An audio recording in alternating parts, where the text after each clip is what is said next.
Renukaswamy murder ಪ್ರಕರಣದ ಆರೋಪಿ ಪವಿತ್ರ ಗೌಡ ಪರಪ್ಪನ ಅಗ್ರಹಾರ ಜೈಲಿನಲ್ಲಿ ಹಬ್ಬಗಳನ್ನು ಕಳೆಯುವಂತಾಗಿದೆ. ದಸರಾವನ್ನು ಕೂಡ ಜೈಲಿನಲ್ಲೇ ಕಳೆದಿದ್ರು, ದೀಪಾವಳಿಯನ್ನು ಕೂಡ ಜೈಲಿನಲ್ಲೇ ಕಳೆಯುವಂತಾಗಿದೆ. ಮಗಳ ಜೊತೆ ಹಬ್ಬ ಆಚರಿಸಲಾಗದೆ Pavithra Gowda ಕಣ್ಣೀರಿಟ್ಟಿದ್ದಾರಂತೆ. Hi fi life lead ಮಾಡಿದ್ದು ಪವಿತ್ರ ಈಗ ಜೈಲಿನಲ್ಲಿ ಸಂಕಟವನ್ನ ಅನುಭವಿಸ್ತಾ ಇದ್ದಾರೆ. ಜೈಲು ಊಟ ಅವರಿಗೆ ಹೋಗ್ತಾ ಇಲ್ವಂತೆ, ಸರಿಯಾಗಿ ನಿದ್ರೆ ಬರ್ತಾ ಇಲ್ವಂತೆ. ಆದರೆ ಕೊಲೆ ಪ್ರಕರಣವನ್ನ ಜೈಲು ಸೇರಿದ ಬಳಿಕ ಎಲ್ಲ ಹಬ್ಬಗಳನ್ನು ಕಳ್ಕೊಂಡಿರುವಂತಹ ಕೊರಗೂ ಕೂಡ ಅವ್ರನ್ನ ಇನ್ನಿಲ್ಲದಂತೆ ಕಾಡ್ತಾ ಇದೆಯಂತೆ.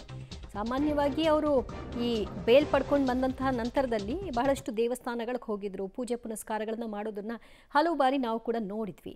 ಈಗ ಹಬ್ಬಗಳನ್ನು ಸಂಭ್ರಮದಿಂದ ಆಚರಣೆ ಮಾಡಲಿಕ್ಕಾಗದೆ ವಿಲವಿಲ ಒದ್ದಾಡ್ತಾ ಇದ್ದಾರಂತೆ. ಮತ್ತು ಜೈಲಿನಲ್ಲಿ ಸಹಜವಾಗಿ ಹಬ್ಬಗಳನ್ನು ಆಚರಣೆ ಮಾಡ್ತಾರೆ, ಅದರಲ್ಲೂ ಕೂಡ ಆಸಕ್ತಿಯನ್ನು ತೋರಿಸಿಲ್ವಂತೆ. ಯಾವಾಗಲೂ ಕೂಡ ಮಗಳದ್ದು ಮತ್ತು ಮನೆಯದ್ದೇ ಚಿಂತೆಯಂತೆ ಪವಿತ್ರ ಗೌಡಗೆ. ಜೈಲು ಹಕ್ಕಿಯಾಗಿದ್ದಾರೆ ಸದ್ಯಕ್ಕೆ.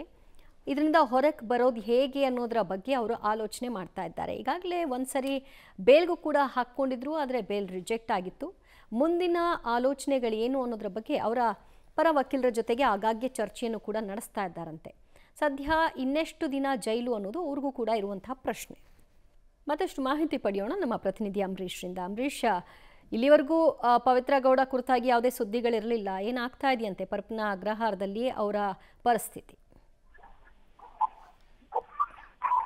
ದಿವ್ಯಾ, ಖಂಡಿತ ಈಗಾಗಲೇ ಏನು ಪರಪ್ಪನಗರದ ಜೈಲಿನಲ್ಲಿ ದಿನ ಕಳಿಸಿರುವಂತಹ ಪವಿತ್ರ ಗೌಡಗೆ ಒಂದ್ ರೀತಿ ಇವತ್ತು ದೀಪಾವಳಿ ಹಬ್ಬ ಒಂದ್ ಕಡೆ ಆದ್ರೆ ಎಲ್ಲ ಒಂದ್ ಕಡೆಗೆ ಜೈಲಿನಲ್ಲಿ ಏನು ಮಹಿಳಾ ಬ್ಯಾರಕ್ ನಲ್ಲಿರುವಂತಹ ಪವಿತ್ರ ಗೌಡಗೆ ನಿರಾಸೆ ತಂದಿರುವಂತದ್ದು. ಅಂದ್ರೆ ಬೇಲಾಗಿ ನಾವು ಆಚೆ ಕಡೆ ಆರಾಮಾಗಿ ಇರ್ತೀನಿ ಅನ್ಕೊಂಡಿದ್ರು, ಜೊತೆಗೆ ಕಳೆದ ವರ್ಷನೂ ಸಹ ಹಬ್ಬವನ್ನ ಆಚೆ ಕಡೆ ಅದ್ದೂರಿಯಾಗಿ ಆಚರಣೆ ಮಾಡಿದ್ರು. ಆದ್ರೆ ಇವತ್ತು ಏನು ಜೈಲಿನಲ್ಲೇ ದೀಪಾವಳಿ ಹಬ್ಬ ಇರೋದ್ರಿಂದ ಆಚರಣೆ ಮಾಡಕ್ಕೆ ಆಗದೆ ಒಂದ್ ರೀತಿ ಕಣ್ಣೀರ್ ಹಾಕೊಂಡು ಇರುವಂತ ಪರಿಸ್ಥಿತಿ ಆಗಿರುವಂತದ್ದು. ಅಂದ್ರೆ ಸಾಮಾನ್ಯ ಕೈದಿಯಂತೆ ಜೈಲಿನಲ್ಲಿ ದಿನ ಕಳಿತಿರುವಂತಹ ಪವಿತ್ರ ಗೌಡರಿಗೆ ಏನು ಮನೆಯವರಾಗ್ಲಿ ಅಥವಾ ಅವರ ಮಗಳನ್ನ ಸಹ ಭೇಟಿಗೆ ಸರಿಯಾದ ಅವಕಾಶ ಸಿಗ್ತಲ್ಲ.